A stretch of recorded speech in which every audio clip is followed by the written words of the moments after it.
கள்ளக்குறிச்சி விவகாரத்துல காவல்துறை தான் தப்பு செஞ்சிருக்கு. அதனால காவல்துறை அமைச்சரா இருக்கக்கூடியவர் மேல இருக்கிற வழக்கை இல்ல காவல்துறை மேல இருக்கக்கூடிய வழக்கை எப்படி காவல்துறையை விசாரிக்கும் அப்படின்னா ஃபீனிக்ஸ் சாத்தான்குளம் மரணங்களை யார் சார் விசாரிச்சா? ஒரு காவலாளி கொலை செய்யறாரு, அது சிபிசிஐடி தான் விசாரிச்சு உங்க அரசாங்கத்துல தான் இருந்துச்சு. நீங்க தார்மீக பொறுப்பெடுத்த அந்த வழக்கை சிபிஐக்கு ஏன் கொடுக்கல? ரெண்டுமே தனித்தனி பிரிவு. இதில் அதிமுக எடப்பாடி அவர்கள் முதல் கொண்டு ஒரு பொய்யை திரும்ப திரும்ப பேசிட்டு இருக்காங்க. திராவிட முன்னேற்ற கழகம் அந்த எடப்பாடி மீது இருந்த வழக்கில் சிபிஐ விசாரணை நாங்கள் கோரவில்லை. அந்த வழக்கு அவர் சொன்ன லாஜிக் படி ஒரு மாநில முதலமைச்சர் காவல்துறை தன் கட்டுப்பாட்டில் வைத்திருக்கின்ற ஒரு முதலமைச்சர் மீது வரக்கூடிய அந்த வழக்கை அவர் கீழே இருக்கக்கூடிய காவல்துறை விசாரிக்குதுன்னா அப்ப அந்த இடத்துல நீங்க சிபிஐ கேட்டிருந்திருக்கணும், நீங்க நியாயமா இருந்திருந்தா.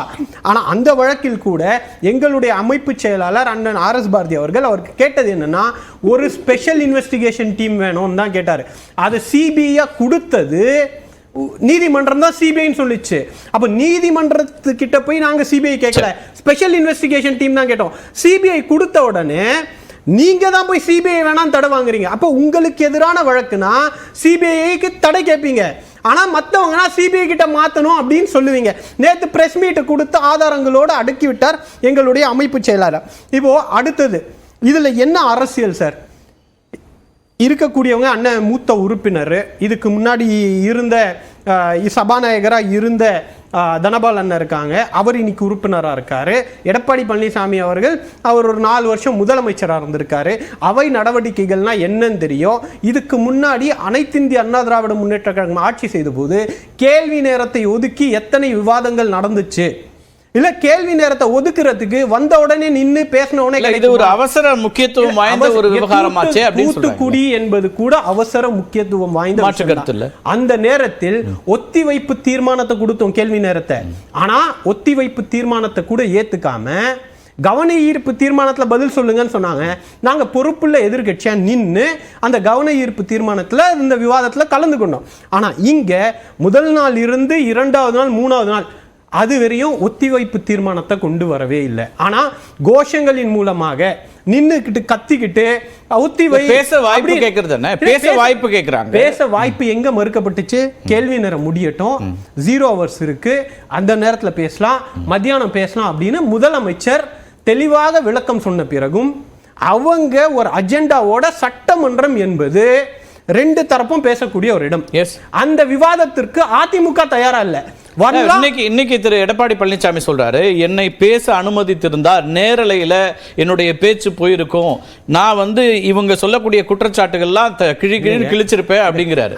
நல்லா கிழிக்கட்டும் சார், கிழிக்கிறதான பார்த்துட்டு தானே இருக்கு. அமைச்சருக்கான ரெஸ்பான்ஸ் அவர் சொன்னார். இல்ல பரவாயில்ல, அது 3 வருஷமா கிழிக்கிற என்ன கிழிச்சாங்கன்றத பார்த்துட்டு தானே இருக்கு. அதனால இதுதான் ஒரு 2 மணி நேரம் கேள்வி நேரம் முடிஞ்ச பிறகு 0 hours இருக்கு, உட்காந்து பேசி இருக்கலாமே. ஒரு நாள் பண்ணீங்க, மத்தியானம் பேசினார் முதல்வர், வந்திருக்கலாமே. திரும்ப ஒரு கோரிக்கையை விட்டாங்கல்ல சபாநாயகர் மூலமா, வேணா கலந்துக்கோங்கன்னு. ஏன் தொடர்ந்து அது ஒரு ஸ்ட்ராட்டஜியாவும் ஹவுஸை டிஸ்டர்ப் பண்றதும், ஒத்திவைப்பு தீர்மானத்தை கூட கொடுக்காம நாங்க கேள்வி நேரத்தில் விவாதத்துக்கு கூப்பிட்டோம் அப்படின்னு ஒரு நரேட்டிவை செட் பண்றதுக்காக. ஏன்னா இது வந்துச்சுன்னா இன்னைக்கு நம்ம பேசுறோம்ல, அதிமுக ஆட்சியில் நடந்தது என்ன கண்ணுக்குட்டி. இன்னைக்கு நம்ம ஃபாரஸ்ட் மினிஸ்டர், பழைய ஃபாரஸ்ட் மினிஸ்டர் அண்ணன் திண்டுக்கல் சீனிவாசன் சொல்றார், நான் கல்வராயன் மறையில் அன்னைக்கு போய் பார்த்தப்பவே காட்சி தான் இருந்தாங்க, அப்பயுமே நீங்க நடவடிக்கை எடுக்கலன்னு தானே அவர் ஒப்புதல் வாக்குமூலத்தை கொடுக்கிறாரு. அப்ப இதெல்லாம் விவாதத்திற்கு வரும். எடுத்த நடவடிக்கைகள் அவருமே சொல்றாரு, கள்ளச்சாராயன்னு கூட சொல்ல முடியாது, இது விஷச்சாராயம் அப்படிங்கிற ஒரு கிளாரிட்டியை சொல்றாரு. இப்போ அப்ப அதனுடைய அக்னாலஜ்மென்ட் என்னன்னா, அது அதிமுக ஆட்சியிலையும் பரவலா இருந்திருக்குன்றது தான் அவருடைய கன்ஃபெஷன் ஸ்டேட்மெண்ட். இன்னைக்கு உயிரிழப்புகள் இத்தனை இருக்கு சார், 63 உயிரிழப்புகள். எங்களுடைய முதலமைச்சர் முதல் கொண்டு திராவிட முன்னேற்ற கழகம் எந்த விதத்திலும் இதை நாங்க அவரு ஜஸ்டிஃபை பண்றதே சரியா இருக்காதுன்றார். ஏவவேலு அண்ணன் அவருடைய எந்த விதத்திலையும் இதை நியாயப்படுத்த முடியாது, முழுக்க தடுக்கப்பட்டிருக்க வேண்டிய விஷயம். இதை விட வெளிப்படையா ஒரு அரசாங்கம் என்ன செய்ய முடியும்? காவல்துறை மேல தப்பு இருக்கிறதுனால தான் அதே எஸ்பி அதே டிஸ்ட்ரிக்ட்ல உட்கார வச்சுட்டு நடவடிக்கை எடுக்கல.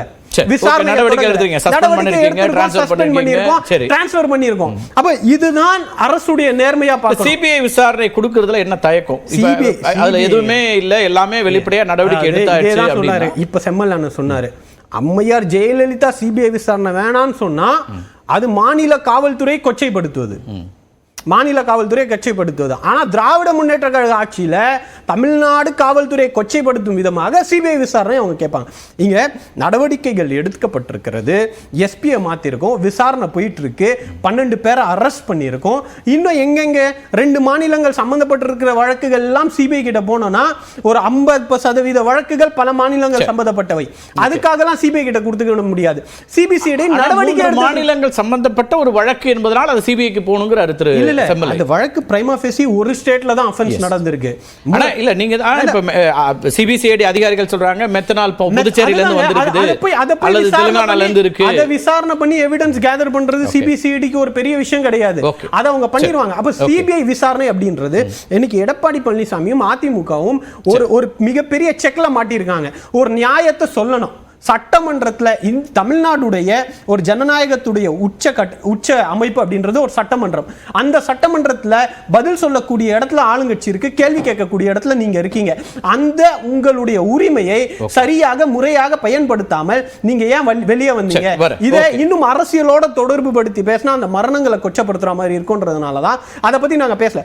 ஆனா உங்களுடைய பொறுப்பை நீங்கள் தட்டி கழித்து விட்டு அது மக்கள் மத்தியில் கொந்தளிப்புன்னு வந்த உடனே நாங்க இந்த 3 காரணங்களுக்காக சிபிஐ அப்படின்னு நீங்க எல்லா காரணங்களை சேர்த்துக்கிட்டே தான் வரீங்க. ஆனா நியாயம் என்பது தமிழ்நாடு அரசு எந்த அளவுக்கு இந்த பிரச்சனை அணுகி இருக்கு. ஷார்டேஜ் ஆஃப் மெடிசனை பத்தி சொன்னாரு. ஃபர்ஸ்ட் என்ன மருந்து கொடுக்க வேண்டும் இன்னைக்கு பிரஸ் மீட்ல சொல்ற doctor Edappadi Palaniswami MBBS MD, நான் போய் தான் இந்த மருந்தை வந்து கொடுக்கணும்னு சொன்னேன். அதுக்கப்புறம் தான் மருத்துவர்களுக்கு இந்த விஷயம் தெரியுதுன்ற போல ஒரு பிரஸ் மீட் இன்னைக்கு வந்து பேட்டியில சொல்றாரு. இது ஆட்சி பொறுப்புல இருந்தவர், அவருக்கு அதிகாரிகள்ட்ட இருந்து தகவல் வந்திருக்கலாம், அதன் அடிப்படையில சொல்றாரு. ஆனா இந்த மருந்தை இவர் போய் சொன்னதுக்கு அப்புறம் தான் மருத்துவர்களே விழிச்சுக்கிட்டாங்கன்ற அடிப்படையில ஒரு பேட்டியை கொடுக்கிறாரு. இதுதான் அரசியல்னு சொல்றோம். அங்க நடந்த விவகாரத்துல ஃபார்மிபிசோல் வந்து அதிகமான அளவுல தமிழ்நாடுடைய மருந்து கிடங்குல இருக்கு. அதை பயன்படுத்தி மருத்துவ குழுக்களை அமைச்சு 250 டாக்டர்கள் இந்த விக்டிம்ஸுக்காகவே எக்ஸ்க்ளூசிவா வேலை பார்த்துக்கிட்டு இருக்காங்க. சரி, ரைட், பேசலாம். முதல் கட்ட கருத்தை எடுத்துக்கிறேன். இது அதிமுக அவையில போய் இந்த விஷயங்களை எழுப்பி இருக்கலாமா அல்லது அவங்க அரசியலுக்காக தான் இதெல்லாம் செய்யறாங்கன்னு ஒரு கருத்தை அவர் முன்வைக்கிறாரு. எப்படி பாக்குறீங்க திரு? 2 பேரும் அரசியல் பண்றாங்க. நான் ஒரு 6 கருத்து சொல்றேன். அப்புறம் நீங்க ஏதாவது குறுக்க என்ன கேள்வி, நான் மறுக்கவே மாட்டேன். 1, அன்னைக்கு கேள்வி நேரத்தை ஒத்தி வைக்கிறதா இல்லையாங்கிறது தான் பிரச்சனையே ஆரம்பிச்சது. இவங்க ஒத்தி வச்சுட்டு எங்கள் பிரச்சனையை எடுத்துக்கோங்க, சாராய பிரச்சனைன்னு சொல்கிறாங்க. அவங்க அமளி பண்ணாங்க. என்னங்க, ஏதாவது சேரை உடைச்சாங்களா, டேபிளை உடைச்சாங்களா? எல்லா பத்திரிகைக்காரனும் டிவிக்காரனும் சொல்கிறான் அமளி செய்தார்கள். பத்திரிகைக்காரங்களும் சார், பத்திரிகைக்காரங்களும் டிவிக்காரங்களும் அப்படின்னு நம்ம ஒரு பொது விவாதத்தில் நடத்தும் போது அப்படி வச்சுக்கலாம் சார். சார் கரெக்ட் சொல்கிறாங்க. ஏதாவது உடைச்சாங்களா, நடந்துச்சு, சத்தம் போட்டாங்க. ஆமாம் சார், அது அவங்களுடைய உரிமை, அதுக்கு தான் போயிருக்கிறாங்க. சரி, அந்த கேள்வி நேரம் ஏதாவது காவிரியிலேருந்து தண்ணி விட மாட்டேங்கிறாங்க, அதை எப்படி பெறுவதுங்கிற முக்கியமான கேள்வி நேரமா? சரி, இல்லை கேரளாவுக்கும் தமிழ்நாட்டுக்கும் டிஸ்பியூட் இருக்குது, இன்னும் பவுண்டரி செட்டில் ஆகலை சார். வேடிக்கையாக இருக்கும் நான் சொல்கிறது.